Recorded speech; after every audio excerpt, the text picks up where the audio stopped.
Hey guys, what's up? Halftime here in Milwaukee. Just doing a really quick analysis for you. Not going to take comments or anything like that. Iowa State leads Lipscomb 40-24.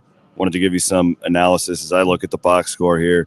First of all, Taman Lipsey is not north of 80%. He's really hobbling out there, gutting it out. As you know, you knew Taman would do that, but that's one takeaway. You know, you hope he played 14 minutes in the first half, but he was still effective. Couple assists, couple rebounds, pretty good defense. So, you know, kind of hope Iowa State can keep this thing at double digits and maybe Taman doesn't have to play a lot in the second half. We'll see. The problem is Lipscomb, such a good three-point shooting team. You can never really count them out. So you kind of have to go into this with the attitude that they've got to run in them, as I most certainly think that they do. But Iowa State's defense was really good in the first half. We'll get to Mchilovich here in a minute.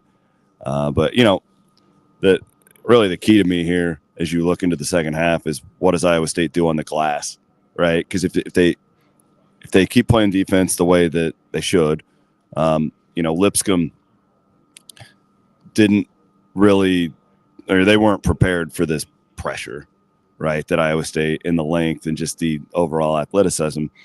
And while they hit some, they went on a run, I think, where they hit 8 in a row and they 8 points in a row, hit a couple of threes there.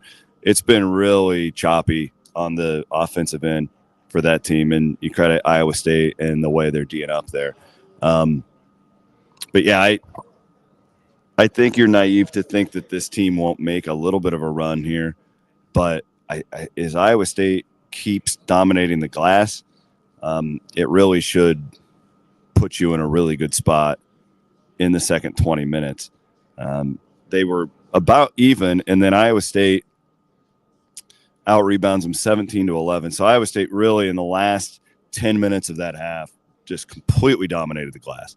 And to me, that was the difference. Got out in transition. That's what Otzelberger was yelling at them.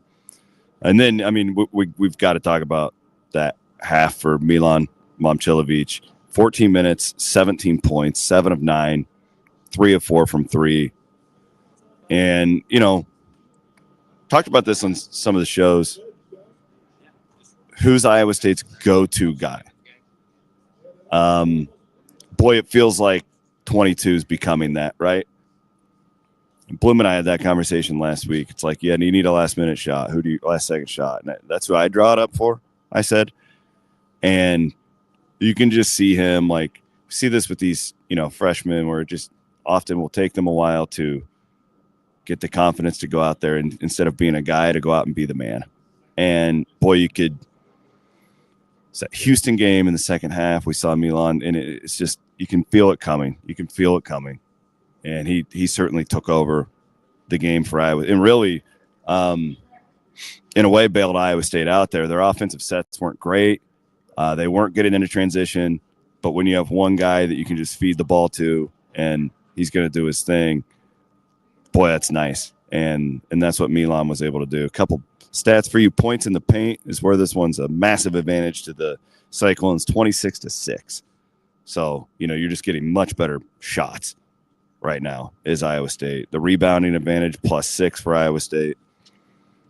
Where are they at on turnovers? Iowa State with only 5 turnovers, so that's a great number for this team. Didn't expect a ton of turnovers in this game against a team that doesn't pressure you that much. But that good half of basketball, super happy with everything. It's just the Lipsy thing. He doesn't look good. And hopefully, now I'll be optimistic because he's clearly playing through it as you would expect it with Taman. Hopefully this first game back is actually a little tougher because he hasn't done anything in a week. And he told me that yesterday that he, you know, hadn't really given it a go. So he's going to be sore, but I'm hoping that getting out and moving and going full speed maybe will help him in the second game, assuming Iowa State gets there. They lead by 16 at the half. So, yeah, there's a quick hit here. So here's the deal. After the game, I will not be live right after the game because I'm going to be in the locker room getting post-game interviews, and then I'll do my show after that. And we'll do a good job of promoting when that's going to be. So there you go, Iowa State 40-24 at the break.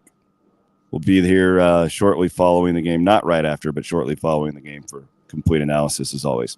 All right, later. Have a good second half.